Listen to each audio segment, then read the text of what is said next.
आंतरराष्ट्रीय बाजारात भारताच्या कांद्याचा वांदा, निसर्गाच्या तांडवामुळे शेतकरी उद्ध्वस्त। भारताचा कांदा कुणालाच नकोय। उन्हाळ कांद्याचं विक्रमी उत्पादन, सरकारचं कांदा निर्यात धोरण कुचकामी व धरसोड वृत्तीचं। भूतकाळात कांदा वरदान ठरला, मात्र भविष्यात कांदा शेतकऱ्यांना तारणार का? येत्या 5 वर्षात सर्वच देशात कांदाच कांदा, कारण भारताच्या कांदा बियाणांची परदेशात निर्यात। आता महाराष्ट्रातील शेतकरी नाही तर परदेशातील शेतकरी होणार कांद्यासाठी आत्मनिर्भर। वाह मोदी साहेब वाह। स्वयंपाकघराचा राजा आणि शेतकऱ्यांचा आशेचा किरण, दिल्लीमधील तख्त झुकवण्याची ताकद आणि भारताच्या राजकारण आणि अर्थकारणामध्ये महत्वाची भूमिका असलेला कांदा 500 रुपयांवर लोटांगण घालतोय। कधी काळी 7000 क्विंटलची बोली ऐकणाऱ्या कानांवर आता 500 रुपयांचा भाव ऐकून शेतकऱ्यांना वाटतं आता इडापिडा कशी टळणार आणि बळीचं राज्य कसं येणार? येणाऱ्या दिवसात कांद्याचे भाव 3000 पार होणार की फक्त कांदा 500 रुपयावर राहणार, हेच आपल्याला जाणून घ्यायचं आहे। कृषीप्रधान म्हणणाऱ्या भारताला जर फक्त कृषीप्रधान दर्जा असेल मात्र वास्तव नसेल तर हा डंका कशासाठी? देशानं शेती पिकवली मात्र शेतात पिकणाऱ्या पिकाला जर भाव मिळत नसेल तर बळीराजांना कोणाकडे पाहायचं? कांदा मार्केटमध्ये 500 रुपयांवरती बोली ही शेतकऱ्यांसाठी चेष्टेचा विषय ठरतोय। कांद्यावर गल्लीपासून तर दिल्लीपर्यंत राजकारण होत आहे, रिझल्ट मात्र शून्य आहे। यात उद्ध्वस्त होतोय तो फक्त शेतकरी। कांदा कधी हिरो तर कधी झिरो। का होतंय असं, हेच आपल्याला या स्पेशल रिपोर्ट मधून जाणून घ्यायचंय। नमस्कार, मी साहेबराव ठाकरे, आपण पाहताय वेगवान मराठी। देशाचे माजी कृषी मंत्री शरद पवार यांना कांद्याचे भाव पडल्याने कांदा फेकून मारण्यात आला होता। यानंतर अनेक राजकीय सत्ताधारी लोकांवर शेतकऱ्यांनी कांदा फेकून मारल्याच्या घटना घडल्या आहेत। एवढंच नाही तर थेट पंतप्रधान नरेंद्र मोदी यांना सुद्धा एका तरुणानं लोकसभेच्या निवडणुकीच्या वेळी कांद्यावर बोला मोदी साहेब, कांद्यावर बोला असा नारा दिला होता। तेही मोदींसमोर। कांद्याचे भाव तरी कमी आणि जास्त होतात, हे कशामुळं? याचे अनेक कारण आहेत। भारत हा जगातील सर्वात मोठ्या कांदा उत्पादक देशांपैकी एक। यामध्ये 37% कांदा निव्वळ महाराष्ट्र पिकवतोय। नाशिक मधील लासलगाव कांदा पिकाची राजधानी आहे आणि काही वर्षापूर्वी सांगायचं झाल्यास खरीप हंगामात नाशिक जिल्ह्यातील चांदवड, नांदगाव, येवला हे तालुके कांद्याचं उत्पादन घेत होते। कांदा हे त्यांचं नगदी पिकच, मात्र जसजसा काळ लोटत गेला त्यानंतर नाशिक जिल्ह्यातील अनेक तालुक्यांमध्ये कांद्याचं लाल आणि रांगडा असं उत्पादन घेतलं जाऊ लागलं। कांद्याला चांगले दिवस येत आहे हे पाहून नाशिकसह महाराष्ट्रामध्ये कांद्याचं उत्पादन घेण्यास सुरुवात झाली। यामध्ये भर पडली ती उन्हाळ कांद्याची। महाराष्ट्रातील 37% 10% कांदा निव्वळ नाशिक जिल्ह्यात पिकला जातोय। महाराष्ट्रातील अनेक जिल्ह्यांमध्ये वेगवेगळी प्रमुख पिके घेतली जातात। आता नाशिक, पुणे, सोलापूर, जळगाव, अहमदनगर, धुळे, सातारा या जिल्ह्यात कांद्याचे उत्पादन घेतले जाऊ लागलेले आहे। मराठवाडा आणि विदर्भातही आता कांदा पिकतोय। दिवसेंदिवस कांद्याचं साम्राज्य वाढत चाललेलं आहे। शेती म्हटलं की प्रमाणापेक्षा जास्त उत्पन्न झालं की भाव पडतात। ज्या ठिकाणी 1 एकर कांदा होणं अपेक्षित असतं त्या ठिकाणी 10 एकर कांदा लागवड होते। परिणामी मोठ्या प्रमाणात कांदा पीक निघू लागतं। देशात जेवढ्या प्रमाणात कांदा अपेक्षित असतो त्यापेक्षा जास्त प्रमाणात कांदा बाजारात येऊ लागतो आणि कांद्याचे भाव पडतात। मग सरकार कोणतंही असो, देशात काँग्रेस सरकार किंवा भाजप या दोघांच्याही काळात कांद्याचे भाव उंच गेलेले आहे आणि त्यांच्या काळामध्ये कांद्याचे भाव पडलेले आहेत। कांद्याचे भाव हे देश आणि आंतरराष्ट्रीय निर्यात धोरणावर पण अवलंबून असतात। कधी कधी कांदा निर्यात बंदी किंवा निर्यात शुल्क हे कांद्याचा भाव कमी जास्त राहण्याचं कारण आहे। सध्या कांद्याचे भाव 600 रुपयांवर येऊन पोहोचले, त्यामुळं महाराष्ट्रातील शेतकऱ्यांचं मोठं नुकसान होतंय। त्यांचा माल मातीमोल भावात विकला जातोय। शेतकरी जेव्हा धर्मसंकटात असल्याची जाणीव नाही तर शिक्कामोर्तब होतं। हेच चांदवड तालुक्यातली एक शेतकरी महिला चंद्रकला ठाकरे यांच्याकडून आपण जाणून घ्या काय आहेत त्यांच्या भावना। आमचे कांदे कसे सडले, कांद्याला भाव नाही। 150-200 रुपये कांदा मार्केटला जातोय लाल, आणि उन्हाळ्याचा 1000 रुपये कांदा आज। आणि कष्ट करायला आम्हाला रात्रंदिवस कष्ट करावं लागत, पाणी भरावं लागत। बर, खादी, मोल, मजुरी किती खर्च होतो। 2000 रुपये कोणी, आणि कमीत कमी 2-2.5 हजार रुपये तरी भाव पाहिजे ना कांद्याला। 400-500 रुपयात काय परवडत आम्हाला एवढे कष्ट करून? ती समोर उन्हा कांदे चाळ दिसती, निम्मी सडली, निम्मा मार्केटला नेणार तो आता 1000 रुपये जाणार आहे, आणि आज 1000 रुपयेच गेलाय तो कांदा। तर लाल कांद्याचा 2.5 ते 3 लाख रुपये खर्च झाला। भाव भेटले आम्हाला आमच्या पत्रात काय पडणार? तो मार्केटला नेऊन वतून द्यायचा आहे, घरून आम्हाला भाडं भरायचंय गाडीचं। मग आमच्या मालाला भाव द्या तुम्ही, कमीत कमी 2.5 ते 3 हजारापर्यंत तरी भाव द्या। कांद्याचा होणारा खर्च आणि मेळ याचा थांग पत्ता लागत नाही आसमानी आणि सुलतानी संकटांमुळे कांदा उत्पादनावर मोठा परिणाम झालाय. अचानक आलेल्या पावसाने आणि वाऱ्याने मोठ्या प्रमाणात पिकाचं नुकसान केलंय. शेतकऱ्यांच्या घामाने तयार केलेल्या कांद्याचं स्वप्न पूर्णपणे विस्कळीत झालंय. 30,000 रुपये खर्च लागणीचा, 15,000 रुपये भावाचं उळं आणि कांदे जाते 1,000 आणि 500 रुपये. काय करायचं शेतकऱ्यांना? साहेबीन काय म्हणते, घ्या 1500 घ्या 1000.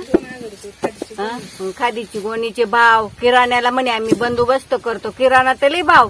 दिवाळीची वेळा म्हणे तेल कमी, ते तेल तर लई भाव घेतला आमच्याकडून पैसे ते किराण्यावाले ना. आणि मग काय करायचं? मोदी भाऊ असं करणार आहे तसं करणार आहे, काहीच नाही ना. नुसतं लाफी लावायचं आणि पाहायचं त्याच्याकडे आम्ही. असं झालं ना. कांद्याचे दर नियंत्रणात ठेवण्यासाठी सरकार वेळोवेळी निर्यात निर्बंध लागू करतं. निर्यात मर्यादा वाढल्यास देशांतर्गत बाजारात पुरवठा वाढून भाव कमी होण्यास मदत होते. निर्यात शुल्क वाढविल्यास व्यापारी मोठ्या प्रमाणात बाहेर पाठवू शकत नाही, त्यामुळे देशात कांदा पडून राहतो. राजकीय पोळी भाजण्यासाठी कांद्याचा वापर होताना आपण पाहतोय. शहरातील लोकांना कांदा परवडत नाही म्हणून त्यांची ब्रेकिंग होते, मात्र शेतकऱ्यांचा कांदा मातीमोल भावात विकला जातोय. याकडे मात्र राजकारण केलं जातं. आपण दिल्लीमधील जर एक व्हिडिओ पाहिला तर आपल्या लक्षात येतं की लोकसभेच्या अधिवेशनाच्या वेळी राष्ट्रवादी शरद पवार गटाचे खासदार म्हणत होते प्याज के भाव बढ़ाओ, आणि त्यांच्या शेजारी उभ्या काँग्रेस मित्र पक्षाचे खासदार म्हणत होते प्याज के दाम कम करो. हा व्हिडिओ सोशल मीडियावर मोठ्या प्रमाणात व्हायरल झाला होता.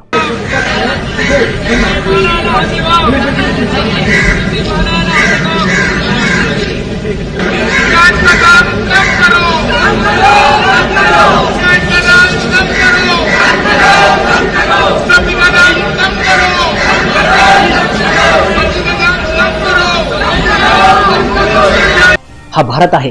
शेतकरी मित्रांनो, जोपर्यंत मत लागणार तोपर्यंत मांजर उंदराचा खेळ चालूच राहणार आहे. एवढं असलं तरी शेतीमालावर ठोस भूमिका घेतल्यास शेतीमालाचे भाव खात्रीनं नाही पण थोड्याफार फरकानं प्रमाणात स्थिर राहतील.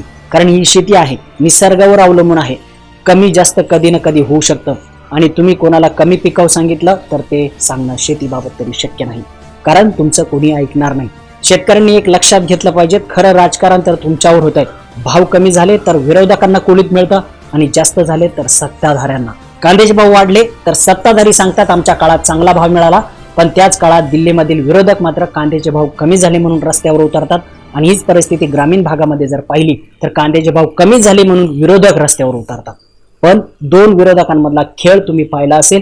शहरातील विरोधक कांद्याचे भाव कमी करण्यासाठी रस्त्यावर उतरतात आणि ग्रामीण भागातील विरोधक भाव वाढवण्यासाठी रस्त्यावर उतरतात.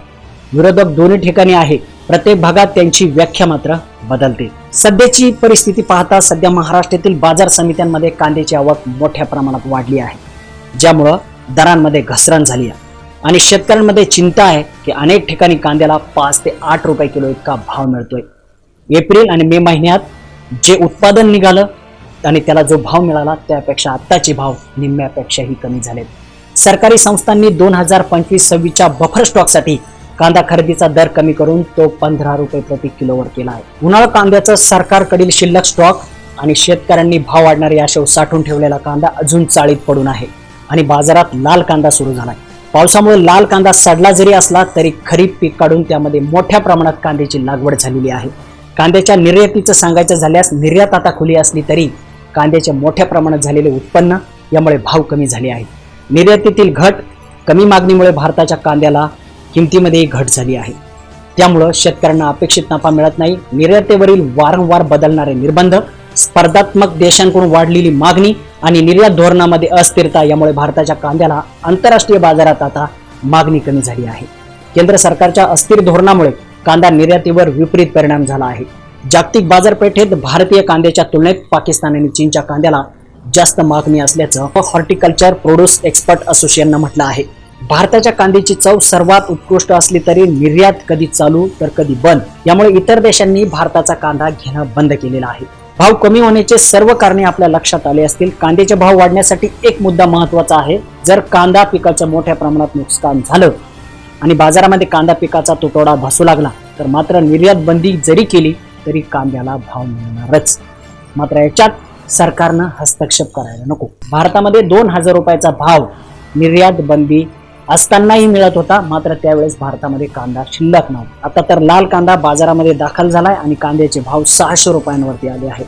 यामध्ये सरकारने जरी काही भूमिका घेतली तर कांद्याचे भाव वाढू शकतात. अन्यथा मार्च एप्रिल मधील उन्हाळा कांद्याचा विक्रमी उत्पादनामुळे कांद्याचे भाव वाढणे सध्या तरी शक्य दिसत नाही.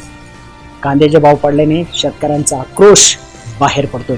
नाशिक जिल्ह्यातल्या चांदवड मुंबई आग्रा महामार्गावर त्याचं पहिलं आंदोलन झालेलं आहे.